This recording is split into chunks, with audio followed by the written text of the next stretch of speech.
Hi, Alaska. First of all, you look Hi. beautiful. Thank you so much. Yes. Oh, the glasses, of course. Oh, it's the theme. I get it. Because I wrote a book, so I have to put glasses on. Yes, literate reading.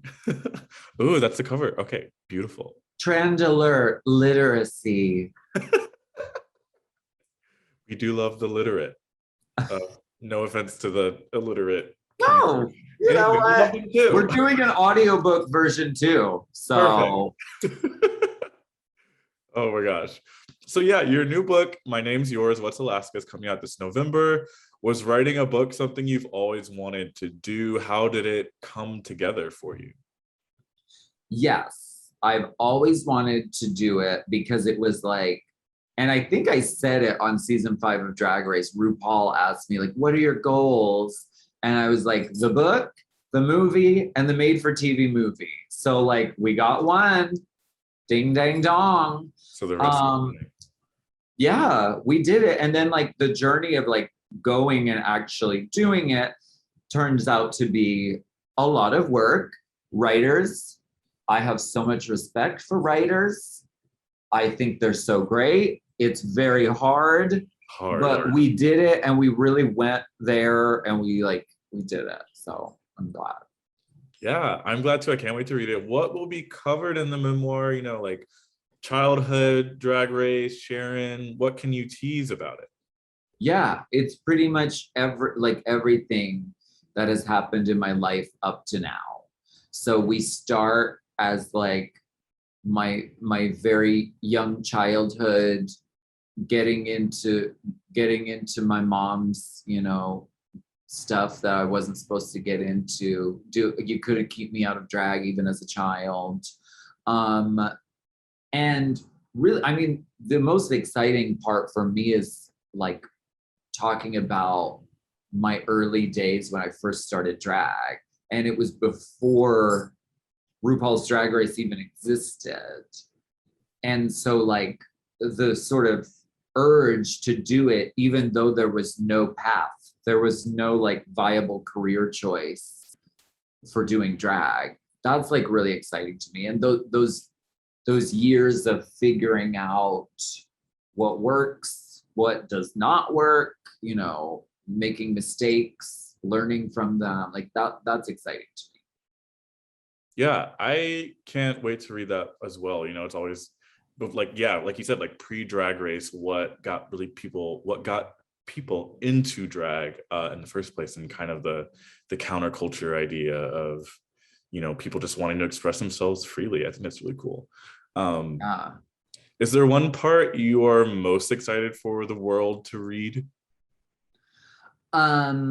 Well, I love uh I love the Blue Moon, which is it is they call themselves everyone's bar, and they're in Pittsburgh and they're still there, and it's still an amazing place to go and like see drag that you're not going to see anywhere else.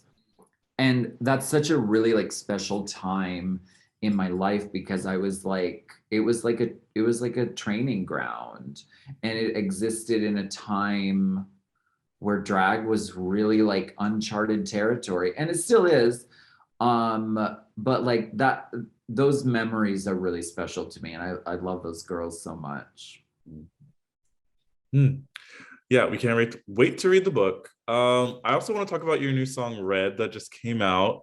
It feels very like 2000s pop inspired, which is not kind of like a slight departure from your previous stuff. So yeah, what inspired it, and what can we expect on this album, right? There's a whole album coming. I'm always so thrilled when people say that it sounds like the early 2000s or like the late 90s, because Yeah. I'm like yes, we did it, because that's what we wanted. Mhm. And there's more music coming. So like this whole project, Red for Filth, and it's the number 4 because it's my fourth solo album. Gotcha. Red for Filth, the whole music project is very based on the 90s and 2000s, because that's when I like first fell in love with music. And Mhm. it was like No Doubt and Ace of Base and Tony Braxton were like, I had these physical CDs that I would just play over and over and over. And it's when I fell in love with music. So it's very like it's red in the sense of like everything must be red. Just because I love a theme, it makes shopping way easier. But also like red is like the color of love and passion and the heart. And so it's like my love of music, but also we're talking about like love and like friendship and relationships. And usually in the past I've done music that's about, you know, like eyelashes and wigs and nails, and that's great, but we're really going into like new territory, and I really love the music. Yeah, I love it too. My immediate thought, my first thought after listening to the song was that it reminded me of like the Mean Girls soundtrack. Like it sounded like it could be in Mean Girls. Uh, Oh, yeah, ah. yeah. What can we expect from the tour? Is it going to be like a singing tour? Is it going to be comedy? Well, like, what can we expect? Because you do a lot. You're very talented. Well, thank you.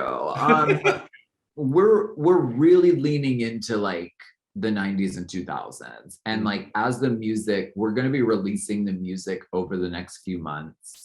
Like we're going to be releasing them two at a time, because you know when you would go and buy a CD, you're probably too young to remember this, but you'd buy it like a single CD, Yeah. and so there would be like the song, and then like sometimes they'd put another song on there, like a B-side. So we're releasing it like the next single is going to come out, and it's going to come out with a companion song that goes with it. And we're going to be like releasing these over the next few months. And so we're going to be like staging this music, and we're going to have dancers. I'm going to be dancing. I'm going to be singing. And I don't know, there'll probably be some jokes here and there. Probably. I'm excited. I feel like okay, also, yeah, I grew up very broke, so I didn't buy a CD until I was like 12 or 13. Word. And then the first one I bought, I think, was Beyonce, was the like Dangerously in Love. Yes. So not too far off. She like this. Yes, defined my life, turned me gay. Um, is there anything else you want to plug? I know you have a lot going. You're in like 8 podcasts. Like you have a lot going on. What else can you plug? Oh, I know. I mean, I they keep telling me to ask people to pre-order the book. Yes. So you can do that if you go to chroniclebooks.com/Alaska. Okay. And then it gives you like all the different places you can buy it from, and you can arrange for it to get to you like on the day it comes out. So like do that, and also like be on the lookout for the new music. I'm really excited to share it with everybody. I really love it. Perfect. Well, yeah, that's all the questions I had for you. A short and sweet interview. But yeah, thank you so much for your time today. I appreciate it a lot. Thank you very much. It was great to talk to you.